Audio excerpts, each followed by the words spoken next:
아, 컴컴한 밤이네요. 이렇게 사고가 나다니요. 참, 다시 한번 보겠습니다. 어두운 밤에 좀 주행 중이었는데, 이렇게 무단횡단을 하다가 사고가 났네요. 주변에 차량도 많지는 않았고요.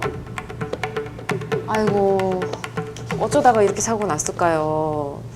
갑자기 뛰어든 사람의 사고가 난 건데, 지금 앞에 보니까 뭐 이렇게 애완동물이 쫑쫑쫑쫑 이렇게 가고 있는 것 같은데, 잡으려다가 사고가 난 것 같습니다. 두 분 일단 과실 비율 어떻게 생각하시는지 블랙박스 측 과실과 상대방 과실을 일단 써주시기 바랍니다.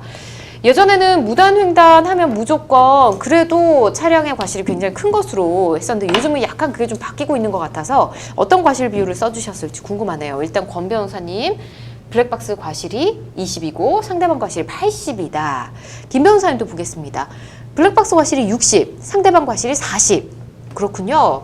약간 과실 비율이 좀 다릅니다. 두 분 의견이. 그러면 한 분씩 의견 좀 들어보도록 할게요. 권 변호사님부터 들어보도록 할까요? 네, 이제 블랙박스 동영상을 보시면 말씀대로 야간이었고, 예. 또 이제 차선이 2개 차선에서 지금 차량은 1차선을 가고 있었습니다. 네. 그런데 1차선의 바닥에 보면 70 제한 속도 맞아요. 70이라고 이제 써 있었고요. 예. 그래서 속도는 정확히는 알 수 없지만 상당히 그냥 평범한 속도였던 것 같습니다. 그렇게 막 빠르게 가진 않으셨던 것 같아요. 네, 예. 그런데 이제 가로등이 좀 훤한 상황이고, 사고 직전에 그렇다면은 이 2차선에서 1차선 사이에 이제 도로에 거의 서 있다시피, 중간에 서 있다시피 한 이 상대방은, 예. 그런데 이제 아이고. 앞에 작은 강아지가 있어서인지 예. 좀 우물쭈물하다가 차량 앞으로 심지어 돌진하는 느낌을 좀 받았습니다. 맞아요. 그래서 제가 봤을 때는 일단 도로 위에 사람이 있다는 것 자체가 예측하기 어려운 상황이고, 또 도로 중간에서 이렇게 중간에 거의 뛰어들다시피 해서 차량 앞으로 돌진하는 것 자체가 일단 상대방 측 과실이 좀 더 높다라고 봤습니다.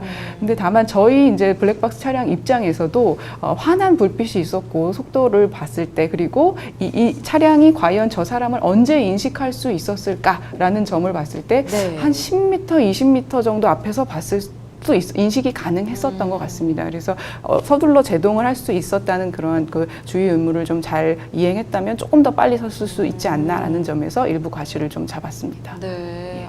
이런 상황이면 정말 운전하기도 무서울 것 같습니다. 네. 누가 예측을 하겠습니까? 그래도 애완동물이 앞에 쭉 가는 걸 좀 잡아보려고 이렇게 뛰어간 것 같은데, 그래서 김 변호사님은 그래도 블랙박스 과실을 조금 높게 잡아주셨잖아요. 예.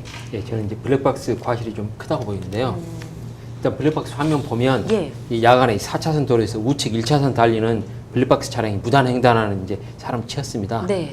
근데 블랙박스 차량은 보니까 속도상으로는 문제는 없었던 것 맞아요. 같아요. 제한 속도인 70km 정도 달린 듯한데, 근데 문제는 여기 횡단보도를 지날 때, 예. 횡단보도를 지날 때 속도를 감속을 해야 되는데, 만약 그때 감속을 했다면 충분히 이 부분은 이 사고 방지에 되지 않았겠나 하는 생각이 듭니다. 그리고 감속을 한 다음에 감속을 했다면 이제 그러고 나서 바로 이어서 얼마 안 있다가 네. 사람을 치였습니다. 근데 속도는 전혀 그냥 줄이지 않고 그냥 계속 달렸습니다. 근데 원래 원칙적으로는 이게 신뢰의 원칙이라는 게 있기 때문에 네. 이제 이런 경우 이제 운전자는 직진을 하고 있다면 상대방, 그러니까 사고 상대방이 사람이라고 할지라도 이러한 경우는 책임을 사실은 질 이유가 없습니다. 그런데 이제 만약에 네. 다른 교통 관여자가 이제 교통규칙 위반 사실을 인식한 경우, 네. 이제 그런 경우에는 그때는 이게 신뢰 원칙 적용이 안 되거든요. 그리고 이제 인식을 하지 못했다고 하더라도 인식을 당연히 누구라도 할 수 있었는데 딴짓하다가 못 봤다거나 이제 그런 경우는 당연히 이런 부분은 책임을 져야 될 것입니다. 예. 근데 제가 이제 이 블랙박스 화면을 봤는데 피해자 모습이 보이기 시작하는 부터 약 2초 걸렸습니다. 2초 후에 이제 무단횡단자를 치였습니다. 네. 근데 이 도로가 야간이지만 가로등 및 차량의 헤드라이트로 인해 훤히 보이는 상황이었습니다.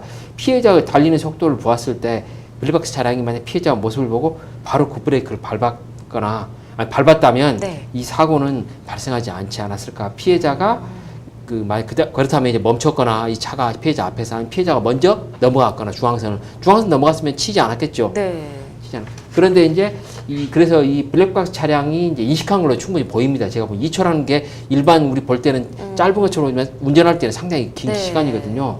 그래서 이 부분은 신뢰 원칙이 적용되기 어렵다고 보이는데, 설사 발견 못했다고 하더라도 이런 분은 부주의한 행동을 했을 가능성이 상당히 크다고 보입니다. 그래서 블랙박스 차량의 과실에 뭐 약간의 영향 정도밖에 가지 않는다고 보입니다. 네. 그래서 운전을 제대로 주의해서 했다면 이제 보행자를 충분히 발견할 수 있는 상황이었고 급브레이크를 전혀 밟지 않았고 그리고 확실치는 않지만 이 속도가 계속 줄어들지 않습니다 전혀.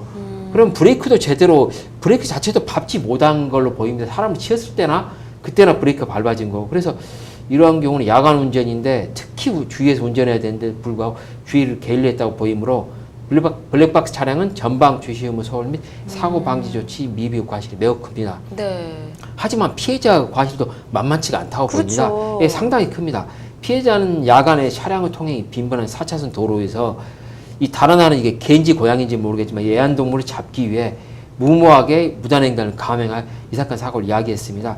피해자 무단횡단이 이 사건 사고를 이야기한 건 명백한 사실이기 때문에 네. 피해자 과실이 상당히 인정되지만 이제 차량 대 사람의 사고이고 야간에 특히 주의해 방어 운전해야 할 블랙박스 차량 과실 그리고 블랙박스 차량은 통상적인 운전자라면 당연히 이 부분은 인식했을 거라고 보이는데 급브레이크를 안 밟았다는 것 자체가 이해할 수 없는 부분이기 때문에 이 피해자 측의 과실을 40%로 보고 네. 그 블랙박스 차량을 60%로 보는 게 적절하지 네. 않나 하는 게 제 생각입니다. 그렇군요. 두 분이 약간은 다른 의견을 주셨는데 아 이게 참 피하기 애매한 상황이었던 것 같기는 합니다. 어쨌든 간에 그래도 뭐 조금 더 빨리 급브레이크를 밟아야 되지 않았었나 이렇게 말씀을 해주셨는데 일단 두 분의 의견은 실제 판결에서 나오는 과실 비율과는 다를 수 있다는 점 여러분께 좀 말씀을 드리고요.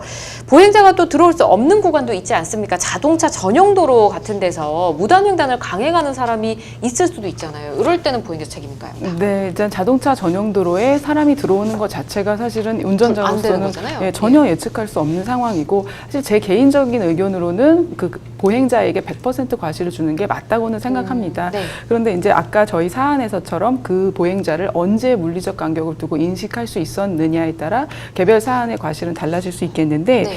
다만 법원 실무상으로는 아무리 그렇더라도 그 운전자에게 과실을 한 20-30%를 매겨주는 것이 실무적인 경향이기 때문에 예. 그 부분은 좀 알고 계시면 좋을 것 같습니다. 그렇군요. 알겠습니다. 아, 이렇게 갑자기 뛰어드는 무단횡단을 하는 사람은 정말 피하기가 쉽지 않습니다. 절대 이런 행동은 해서는 안 되겠고요. 그래도 혹시 모를 일을 대비해서 운전하실 때 항상 조심해서 속도를 지켜서 운전을 하셨으면 좋겠습니다.